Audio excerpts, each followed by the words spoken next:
and today I'm here to kind of cast my vision. I'm in my treatment room, hanging out, waiting to see who shows up, and just making my peace with the process. It's a long process, and I got a ways to go.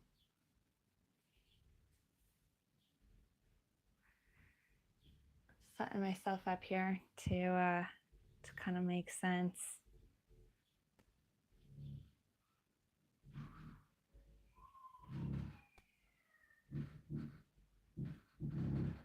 Whoa, going crazy vibrations.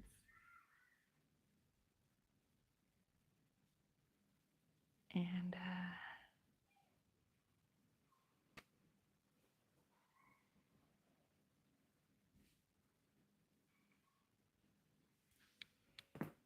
okay. Hi, I'm Adele. My whole name is Adele Lefevre. I'm a massage therapist in Hilo, Hawaii. That's on the Big Island. And I'm here today to talk about touching. I love my work. I love my work so much. Being able to dive into people's bodies and explore what's happening inside of their systems, really becoming oriented to their nervous systems and finding the way that my nervous system is impacted and can feed back into the loop to build up health and intuitive awareness of what's happening inside of the somatic body is so important to me. And I'm really excited to gradually be building my skill set to bring this information to you all and to be able to share with you what I find inside of people's bodies. One of my absolute biggest components of what I'm doing is making space to hold this message that everything is actually touching, that all of the interconnectedness of the universe, the more that we experience and understand what's going on that level beyond the material, the more that we register how much touching is happening in the universe, the energies cascading against each other and into each other, adjusting each other and shifting over time, and the ripple effect spreading out through everything. So that's kind of my big main message. And a goal that I have that I want to bring out to the world is to share somatic intelligence, to become sort of a front runner on the somatic intelligence game, because we have lost our way as a culture, as a species, probably. And especially as we step into this next wave of the amazing intensity of technological advancement that's cascading through, we're also finding ourselves stalling and losing traction in our connectedness with our own body, that so many individuals are spending a huge amount of time dissociated and really cognating themselves away from their own somatic experience. So the questions that come up when we have a somatic intelligence interaction with ourselves have to do with what the body is telling us. Do you know how to tell what your body is telling you? There are so many clues and there are so many signals. We're constructed out of a radically complex intersection of electric and magnetic signaling. And the way that this is waving through the nervous system, coalescing into the central nervous system and allowing us to make sense of our experience is beautiful and intricate and so intense and glorious. I have some unique experiences that I would love to bring to bear into this exploration of somatic intelligence, into building up our ability to decipher our own signaling from the body, whether it's neurological or whether we're experiencing it as emotional, which can be a chemical basis from the endocrine system. Those intersections of the endocrine system with the nervous system are super beautiful and complex as well. So, as we are finding our way as a society, as we're exploring this new wave of what's possible, intersecting with artificial intelligence and virtual reality and the enormous advancements of what we've accomplished with our cognitive capacity, I want to protect and keep us in tune with, keep us restored to our embodied physiology, our physical experience, and our somatic information. That's just feelings.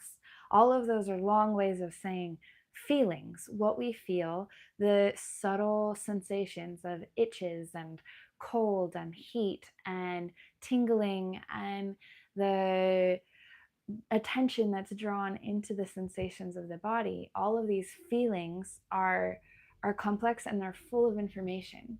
And I want to help people learn how to decode those feelings both in the moment so that we can respond more effectively, adjust our energy more effectively as we're migrating through our lives, and also over time so that we can more fully zoom out of the moment by moment experiences and create an entire lifestyle that really suits us as individuals, that respects and responds to the distinction of our own individual nervous systems and the power that comes from being in alignment with what we're dialed in to do.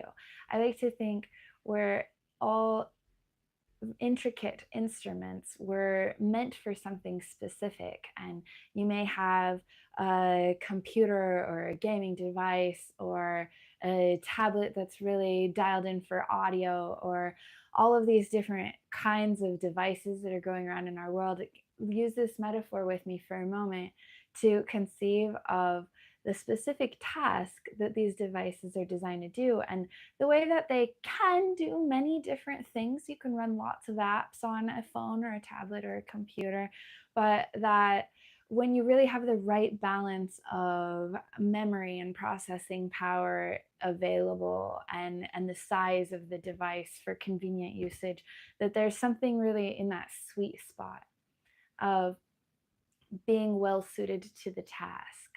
And I believe we each have our own tasks, and that those tasks are clued in our bodies, that the signals inside of our nervous system allow us to decode what we're really designed to do, what we're uniquely capable of doing. So I want to unfold that. I want to help people discover the sensations that they have arising in their own body and the way that that translates out into their experiential expression, the way that we can turn our internals into the actions, the activities that we bring into reality, and the way that we design our lives around those potentials.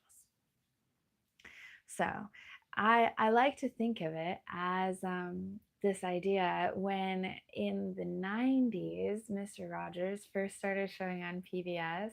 If you're around my age, you probably remember Mr. Rogers first showing up on PBS and how he brought this very novel view of emotional intelligence, that he was able to express the way that people were feeling their own feelings and relating to one another in a way that was unique and distinctive for that time, that brought people back to a perspective that allowed them to navigate. And he did that in such a beautiful, comfortable way that was accessible to children, that used storytelling and that used visual art and community interaction, and coalesced all into this wonderful TV program that was accessible all across the country to people from all different backgrounds.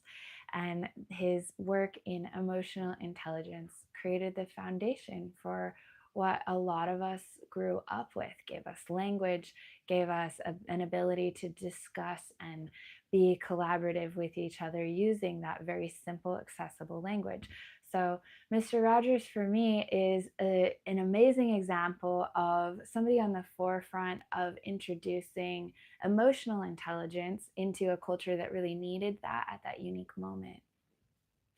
And I'm seeing the unique and distinctive coding in my own body as being somebody who can, with practice, like these live streams that are in some ways very silly, but are building up to this capacity for me to be able to deliver this message of somatic intelligence out into the world and to share that and to find ways to intersect storytelling and all of these media to help people re-access a part of themselves that is so important to me.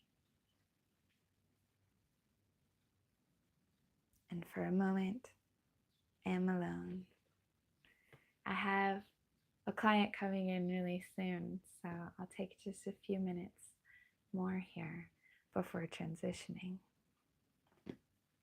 One of the codes of somatic intelligence is touch. The basics of touch are so key. There's so much happening when we touch another person and when we begin to interact with humans skin to skin. The skin contact itself has an electromagnetic resonance that's really significant information to our brains and helps us adapt to our experience and regulate our nervous systems to become more calm, to become more self-controlled and well adjusted to the experience that's happening around us, especially if it's really intense. When we think about when we were children, we loved to reach out for somebody who could hold our hand for a while or put an arm around us. We liked to crowd up behind our parents and be up against their bodies. And even as adults, we need that regulation, that co-regulation, in order to adapt to new experiences, especially. Using somatic intelligence and being able to discern our need for touch is incredibly important to adapt and adjust to the extremely complex environment that we're now finding ourselves in, especially with the intense amount of technology that's intersecting with our daily lives. It's unbelievable how much things have changed in a short period of time. And if you're like me, I assume you're wondering what might be coming next.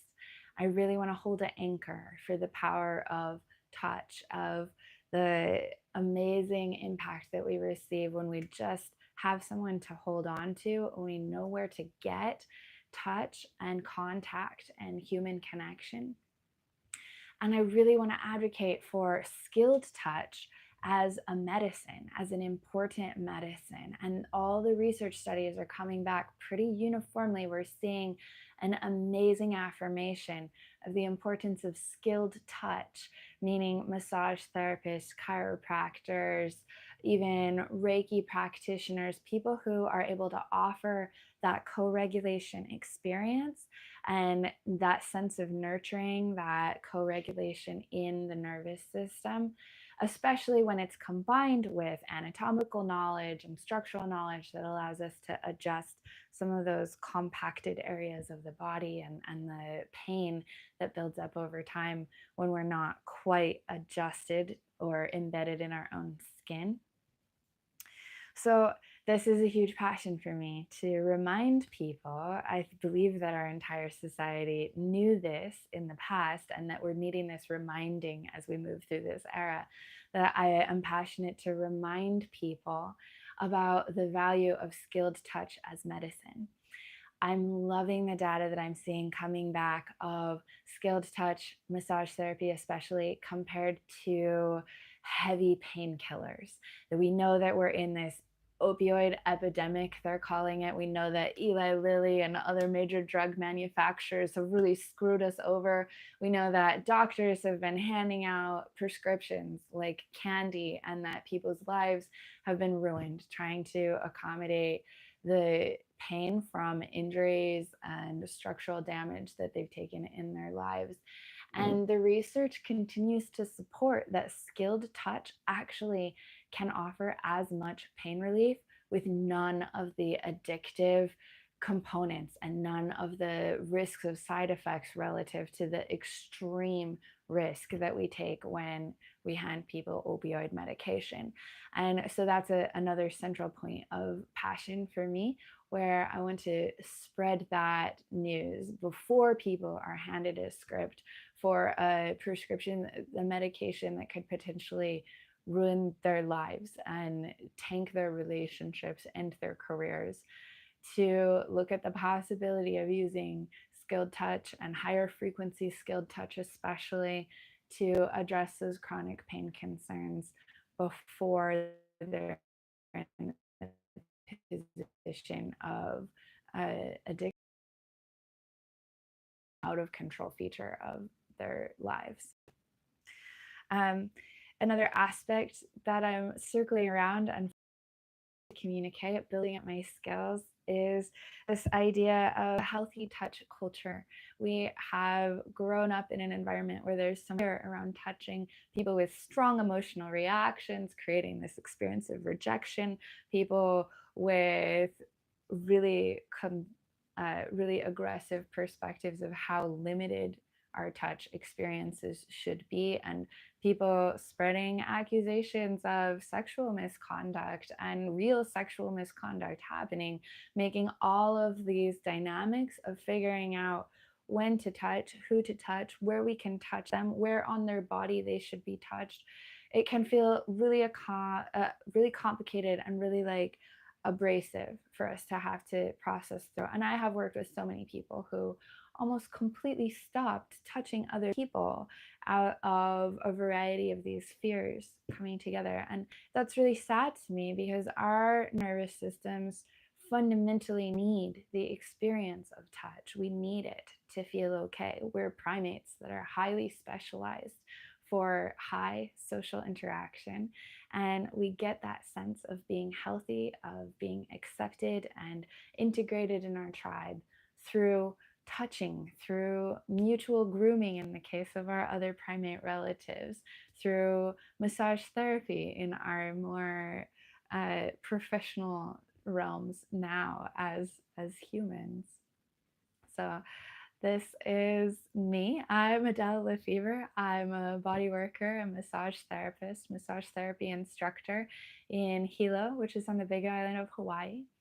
And I'm just practicing, sharing my story and trying to get myself out there, build up my own internal self regulation in front of a camera. It's not that comfortable for me. So I appreciate all of you who are giving me a chance to practice now as I'm building up my ability to express myself. And I really want to take this into a bigger picture, hopefully build up my YouTube channel, but especially in my professional association, where I'm doing a lot of speech work, and with my clients and community, I'm having a lot of opportunities to bring important information. I'm wanting to get smoother and more comfortable, more relaxed, sharing this kind of information that's really the core of what gets me up in the morning, what drives me.